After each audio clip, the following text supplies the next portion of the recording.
Hello, runners. So we're looking at how to support our running, how to make it a resilient run, how to make us resilient runners. So how can we sustain our running? How can we feel safe in our running? So I've kind of focused more initially on kind of where we are now and making some steps to support us in running, and with particular reference to where we are currently without some of the support networks that we would have taken for granted, or maybe taken for granted in terms of the support for around clubs, around races and around training. So some of that's starting to be more available. So maybe one-to-ones or small groups of runners now getting together to share both experiences and start to run together. So some of that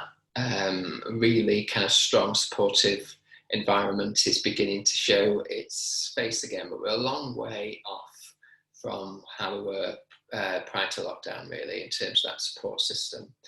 But as I've been saying, it is an opportunity, therefore, to adjust our focus and look at how what we can do about our own, find our own ways to explore, and maybe a little bit more depth, things that we've kind of put to one side, whether that be kind of the injury side or the niggles, the imbalances, and being creative in ways that we might actually start to really establish something that's going to keep us going for not just for now, but for the medium and long term.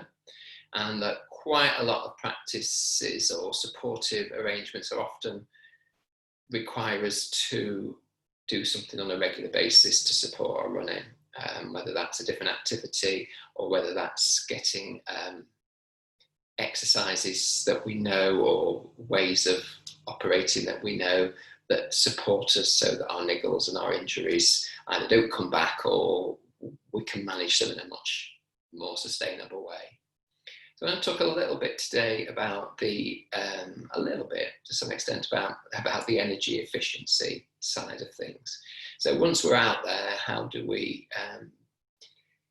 make the most of our energy and the most of our ability to run sustainably? So what I'm focusing on now is, are the particular cues you already know that help you running, that you've already explored once or twice? You've done it with a coach, or you've done it in a training session with a club, or you've seen it on a video, or you've gone to a workshop, or a very competent friend who may also be a coach has informally said, "Oh, have you tried this when you run?" And there'll be many different suggestions.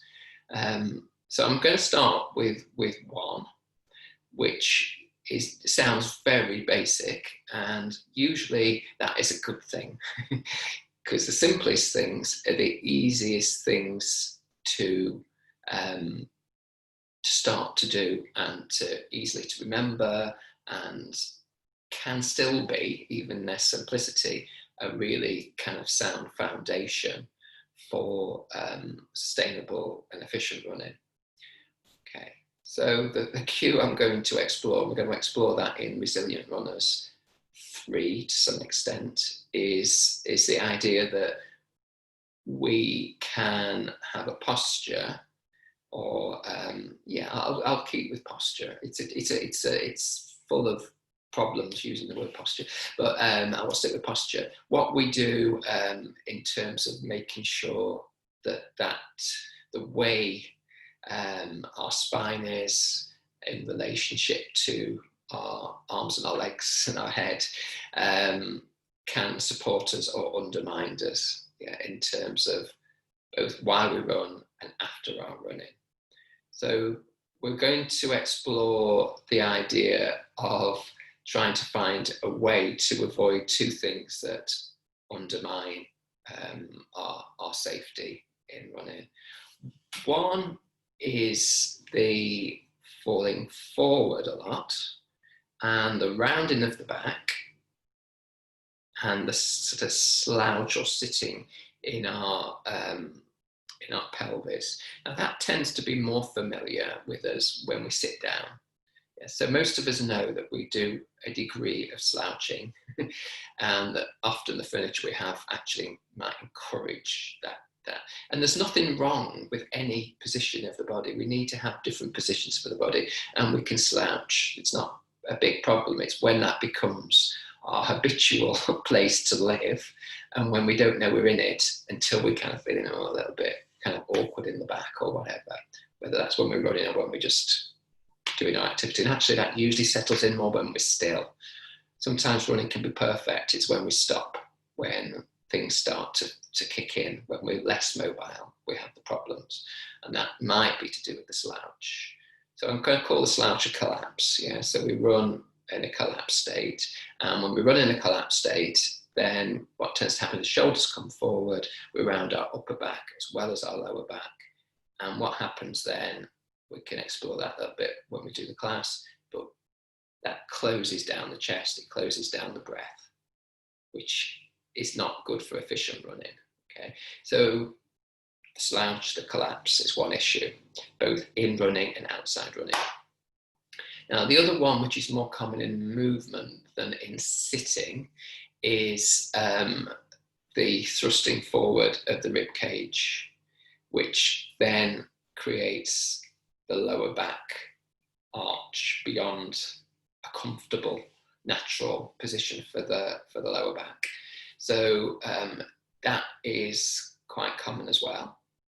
And it, as well as causing the problem in the lower back, it kind of creates an imbalance in the whole body being able to move forward, because we're already leaning backwards when really that's against gravity. We don't really want to lean backwards, but also there's creating a tension in the diaphragm. So again, there's a breathing issue as well as a back issue.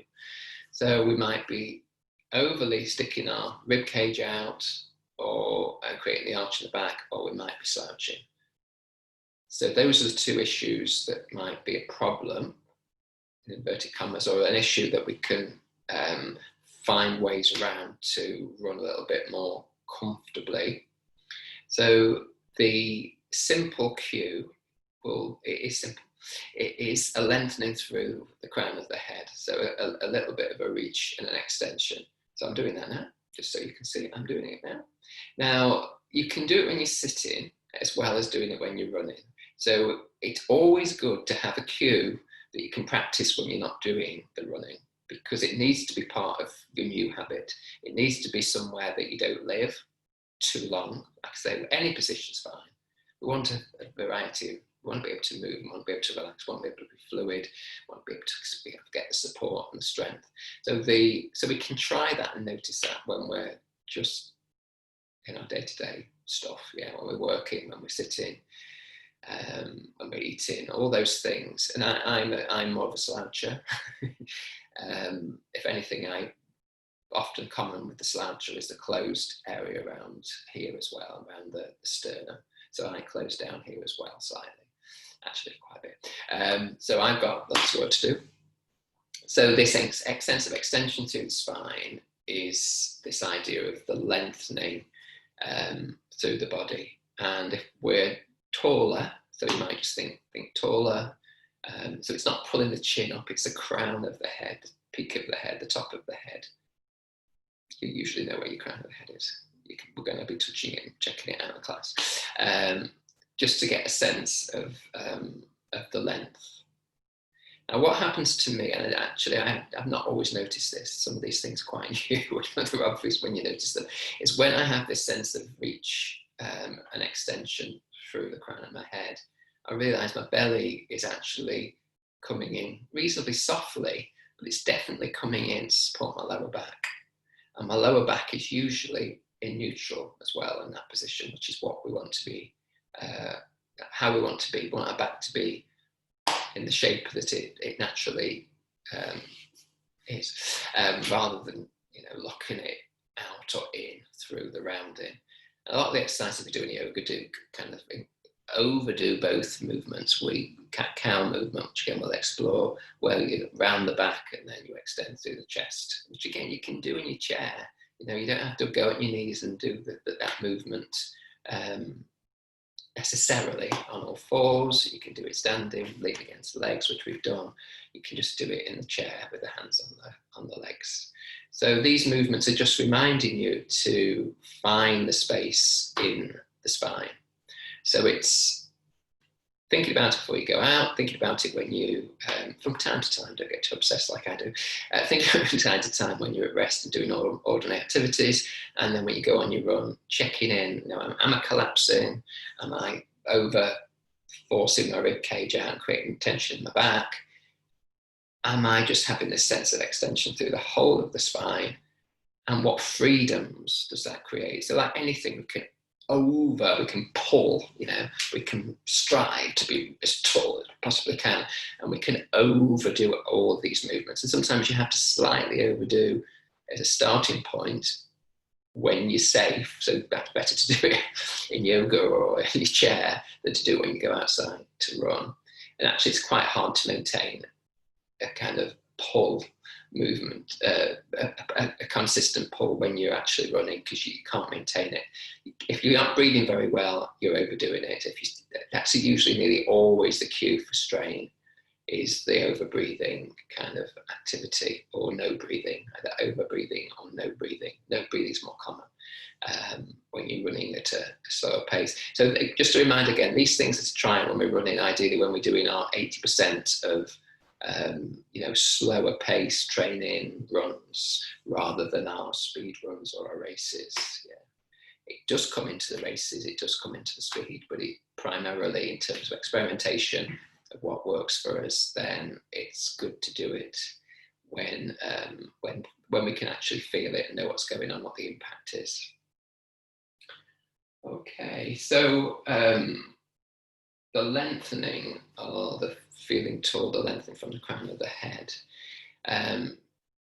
You can try occasionally, you can start to increase it, you can start to check it out. You can do it when you're running on road or on flat, even level surfaces. Then you can try it when you're doing a trail, and you can try it when you're doing a fell or a hilly or softer, different situations. And how does it feel when you're running uphill? How does it feel when you're running downhill? So there will be subtle changes as we change the surface on which we run. Yeah, so particularly as it's more uneven, the body has to do a lot more kind of finding its position that will support it from falling over, really. And that's why we're continuing to do these stability balance exercises, which are kind of really crucial. And I think, as I said before, that the strength stuff's crucial too, but often yoga and other activities concentrate load on the strength stuff, which is, as I say, is very important, but it's the stability and the balance that is quite critical to efficient, mindful, resilient running. Okay, so to very quickly recap, what do we need to do when we run? What simple cues? My suggestion is the lengthening through the spine, through the crown of the head. So not tipping the head back, not tipping the head forward, lengthening, and that will lengthen the neck as well. So find a simple cue and use it and explore it. So exploring the other extremes. So if you're not lengthening, do you slouch? If you're not lengthening, do you over arch your back and actually curl, banana shape, often called, when you're sitting or when you're running? And how does that affect your breath?